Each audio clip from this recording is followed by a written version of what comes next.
When I think of the road to freedom, I think of how God had led the Israelites out of captivity in Egypt. You know, my good friend Scott Holdman and his brother Todd have this really cool presentation that they do about how this story from Exodus really can be applied to our modern lives. He recently gave a talk at my Friday morning men's Bible study about this, and it talks about the transitions and about how even though you're moving from one thing, from slavery to freedom, God is with you every step of the way. You should ask him about it afterwards. I think he might sell tickets for that presentation. In a moment, we're going to hear from Scott, who will be interviewing a panel about their road to freedom and how their lives were impacted through the Jail Chaplains ministry. As the Chief Transformation Officer of the Impact Foundation, Scott is an innovator in nonprofit growth and development. He develops really pathways for charitable organizations to thrive. In fact, he helps over 500 of them. You may know him as Giving Hearts Day's Mr. Matchy Matchy, or a master interviewer. He does phenomenal interviews for the Impact Foundation. I know him as a really good friend and one of the kindest people I know. So please join me in watching a quick video that's going to tee up all of our upcoming panelists with Scott at the helm.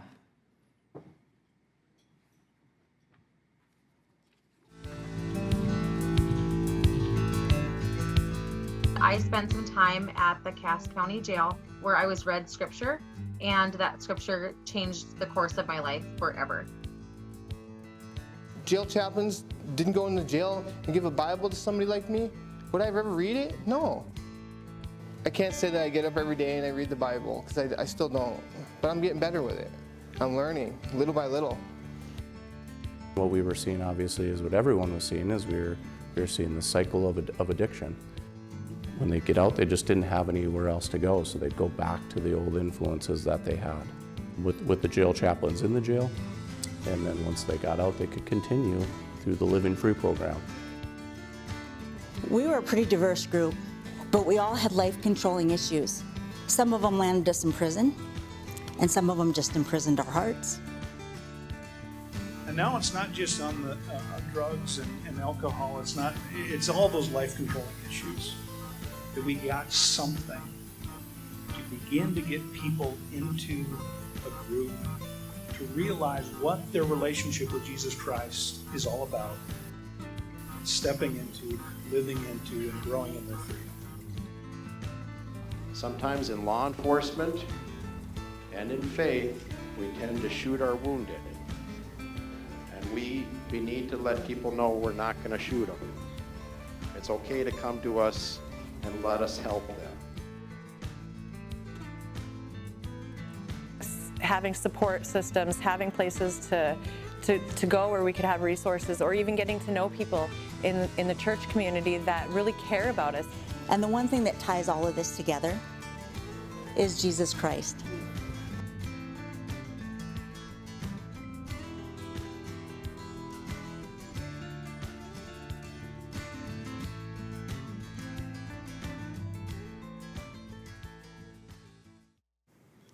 Well, everybody, at this portion of your program, we're going to explore the transformational work of jail chaplains through the eyes of some very special people.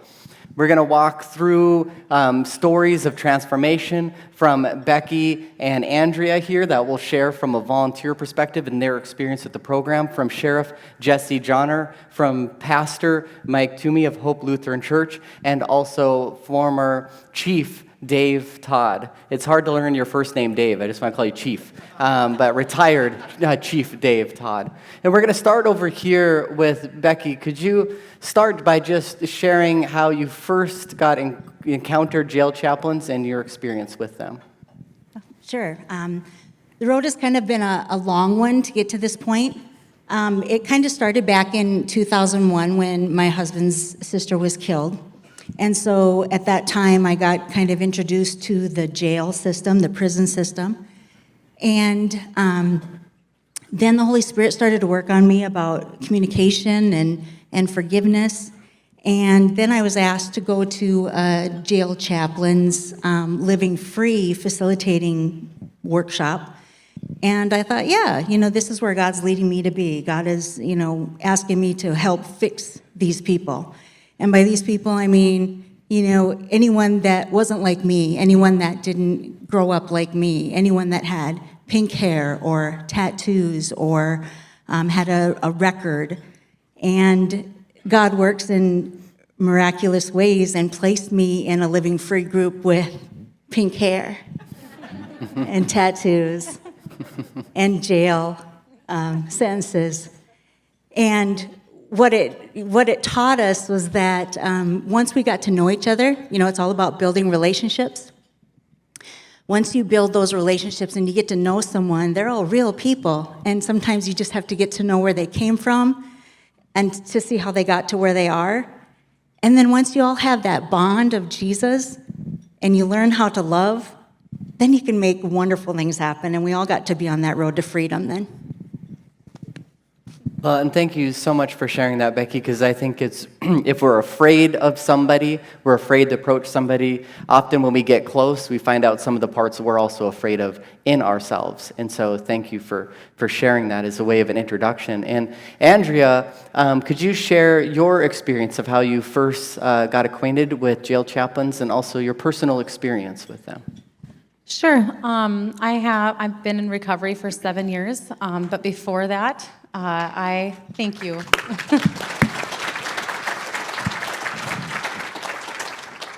Thank you. Before that, I had struggled with drugs and alcohol all my life, from the age of 11 on, and I ended up in jail. And so I was saved through the jail ministry. Through one of their programs, someone had come in and read Ephesians 3:14 through 19, and it talked about God's love. And it just changed me. In a moment, it changed me. And I knew that I was loved by the King of Kings. And so because of that impacting my life and just changing, it's forever changed me, I've wanted to give back and be involved with jail chaplains as much as I can be.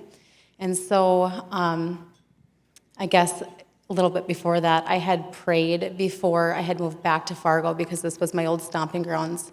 And I had asked God to just provide a new community for me and new friends. And the very next day, coming into Fargo, I had become friends with Jerry Leach. And so through her and my friendship, she has provided many opportunities, such as Living Free, to get involved and give back and find a community, because that's one of the biggest barriers coming from addiction.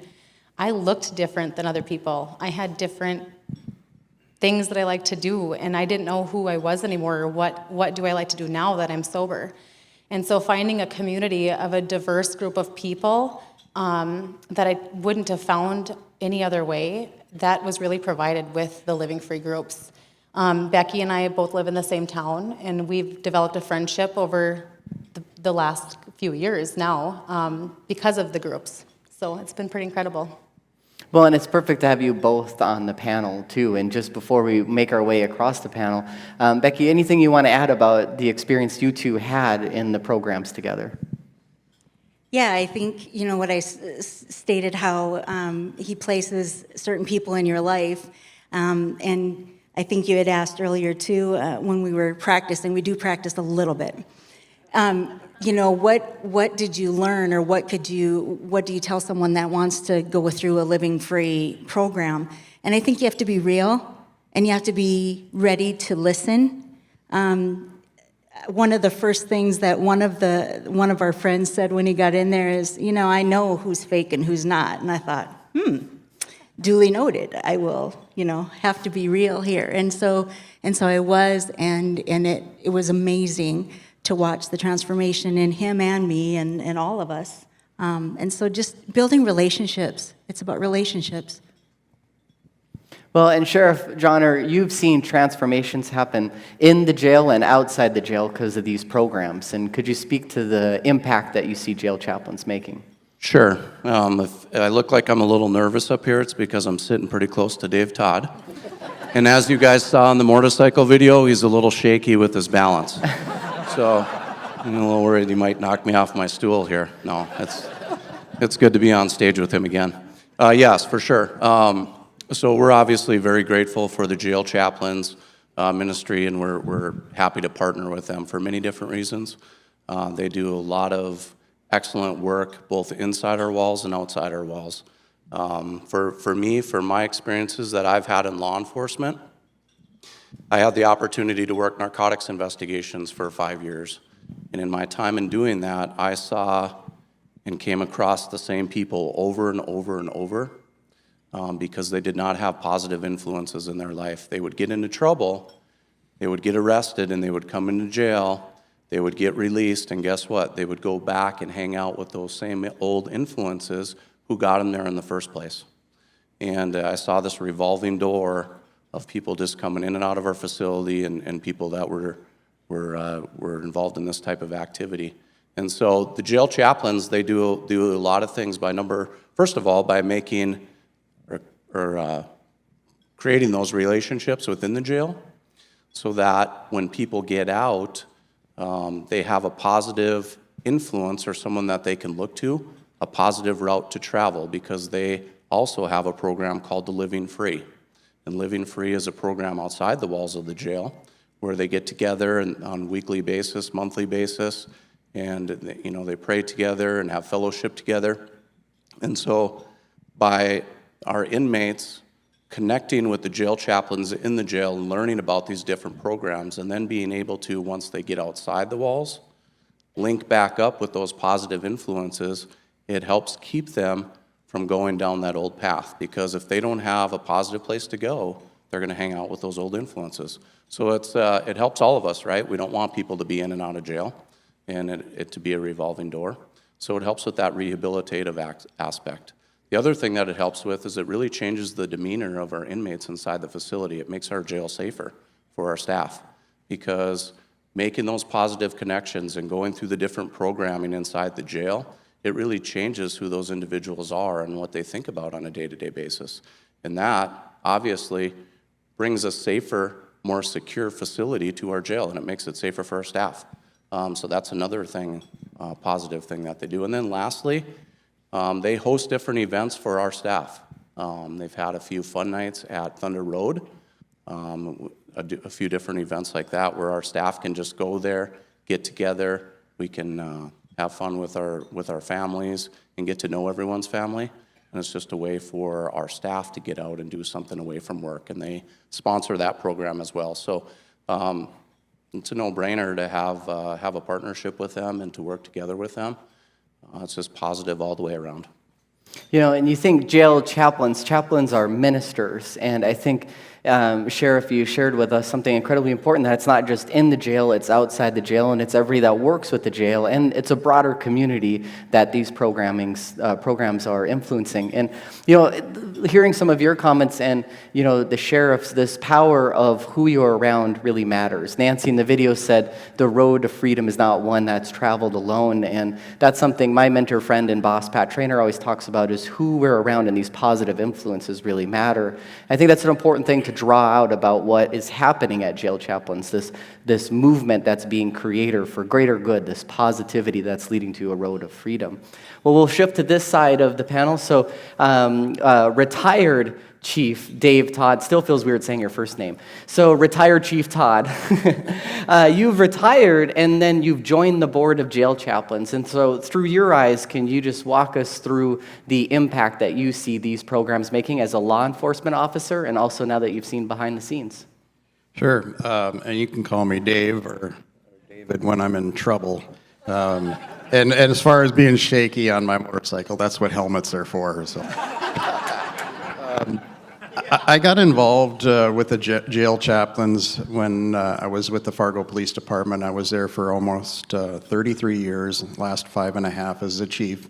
And Jerry Leach, our executive director, reached out to me early on in my command staff career and got us involved in some of the things that the jail chaplains does. And maybe you're not aware of this, but part of their ministry is reaching out to law enforcement officers and having family events and being supportive to the law enforcement officers and ministering to them.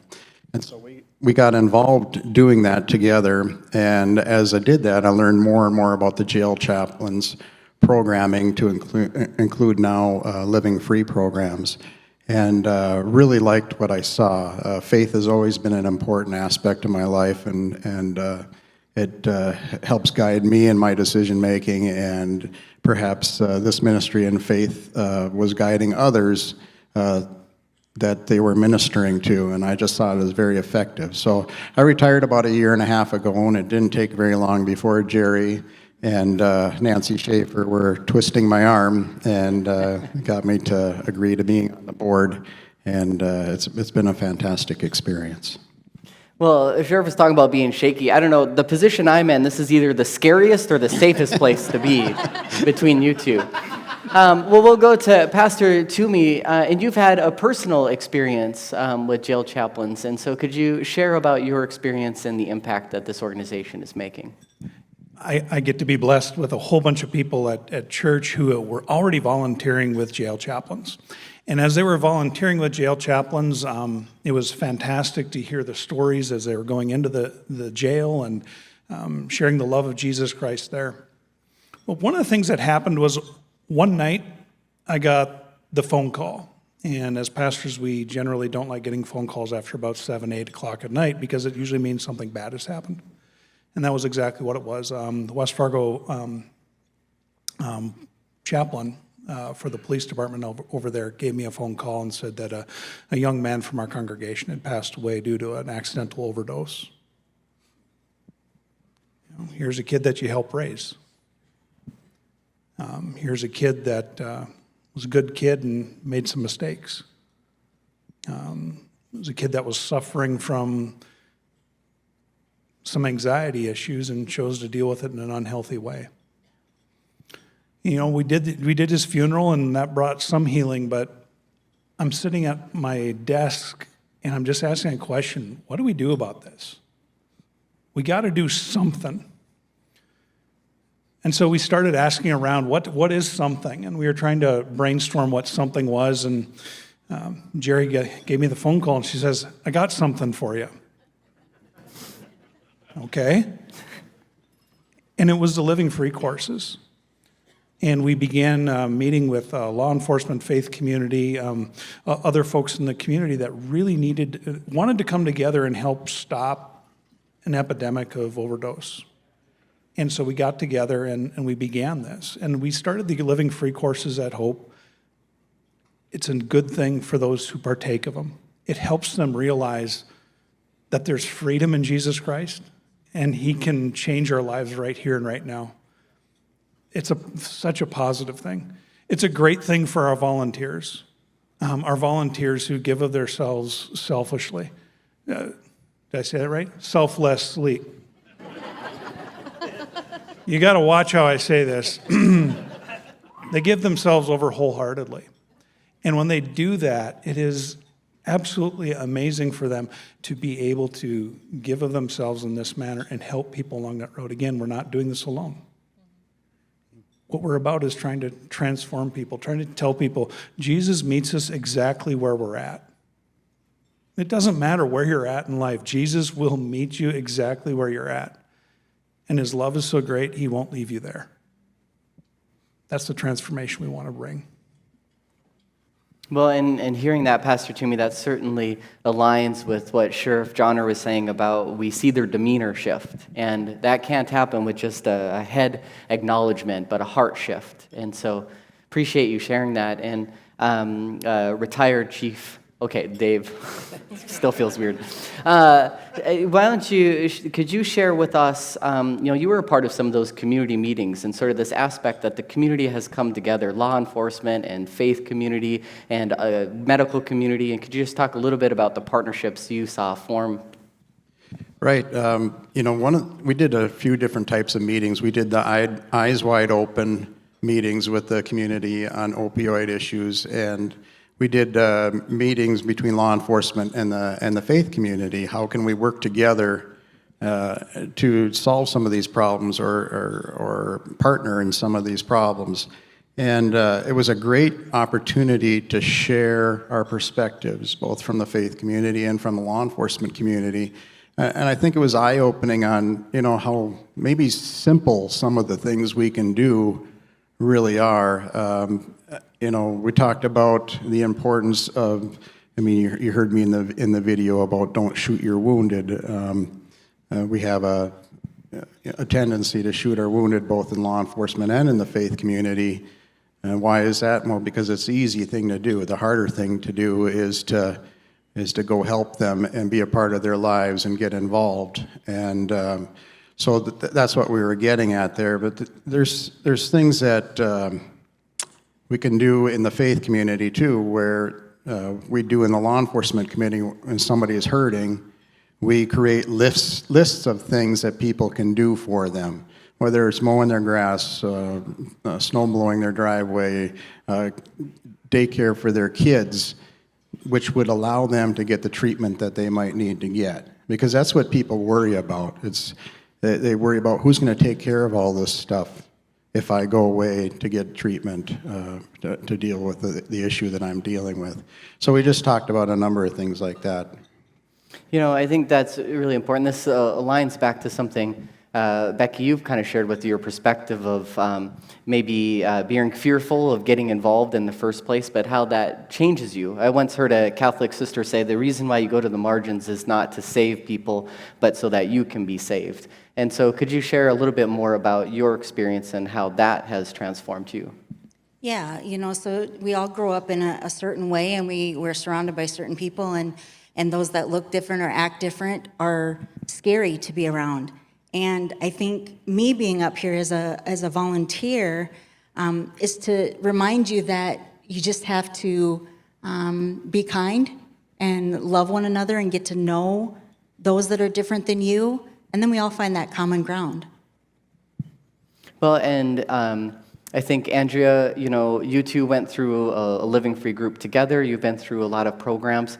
What's one thing that you think would surprise people about that experience? That most of us didn't realize that we all had life-controlling problems. I think many people came in thinking, I'm going to fix somebody else, or I'm going to help somebody else. And everyone that has come into contact with this curriculum realizes that they are a sinner in need of a Savior. And the only answer to that is Jesus Christ. And back to you, Sheriff Johnner, these programs, you shared how they're impacting many dimensions of jail and those that are surrounded the jail community. But can you talk a little bit more about, what would it be like without these programs in place, and just how much of an impact are they making?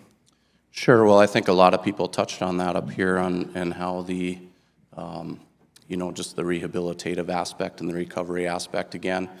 What we're talking about here is people having life-controlling issues, and they could be a number of life-controlling issues. But when we talk about addiction, which is probably, I don't know what the exact percentage is, but as everyone can imagine in here, addiction is a high percentage of, issues that people have that are in the jail.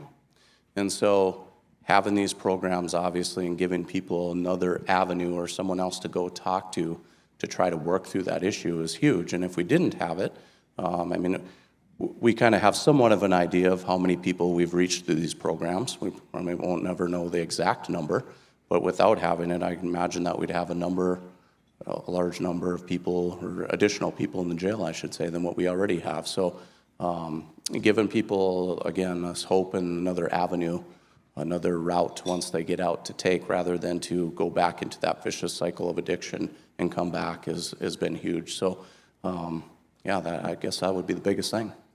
Well, and I think that's something important to highlight, which has come across, is we do this together, and it's not just while you're in jail. This is programs and opportunities to help people move towards a greater life, and that's better health, and that's better community, and living in a way that is healthy, and doing that together.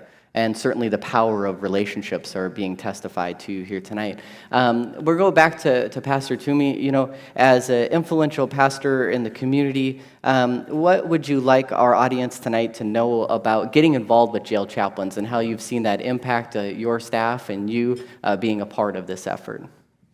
Yeah, get involved. Get involved. When I visit with my Bible study, one of my Bible studies, at least two of my guys have been fantastic. I think they're both here tonight. unless they're Holland Beats or something like that. But not kidding. But anyway, they're wonderful guys, and the profound impact of volunteering to share the love of Jesus Christ with those who need to hear it the most. It's a tremendous impact on them.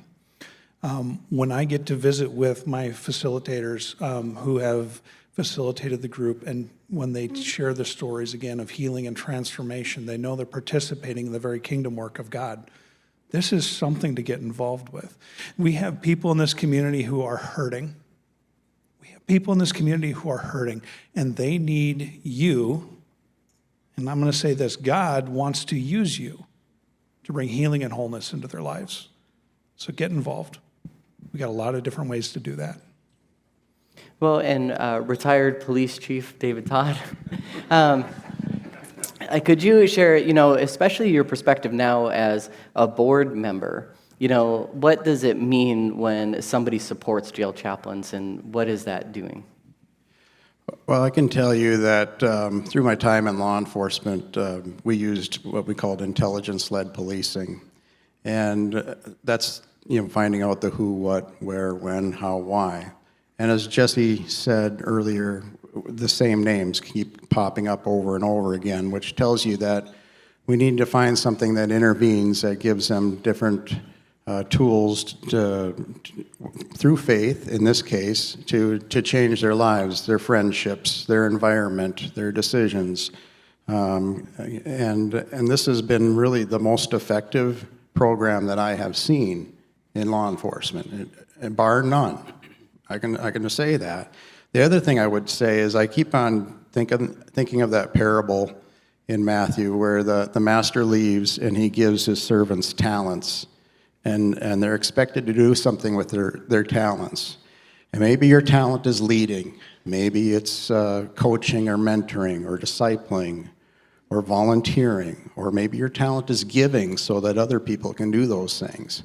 And I can tell you that your time on this earth is finite. You only have so much time to do the things that really matter in your faith and in service to God. So if this is one of those times where you want to step up or look into being a volunteer or being involved with this programming or giving for this programming, maybe this is that opportunity. Well, and I just wanted to mention, I really appreciate the support from everyone in this room tonight that came. Obviously, you support the jail chaplains or you wouldn't be here. And without your support, without the community support, we wouldn't be able to enjoy their partnership. So I really do appreciate the community support for this program because, like I mentioned already, it helps our agency out tremendously. And we as law enforcement appreciate everyone's support. And this is another way that you're giving us support is by sponsoring their program and helping us out. Thank you for those words, Sheriff Johnner. We're going to go through the panel so everybody has a chance to make some last remarks, and we'll start at the end. Becky, final remarks you'd like our audience to hear tonight? I thought everyone did such a good job, we were done, right?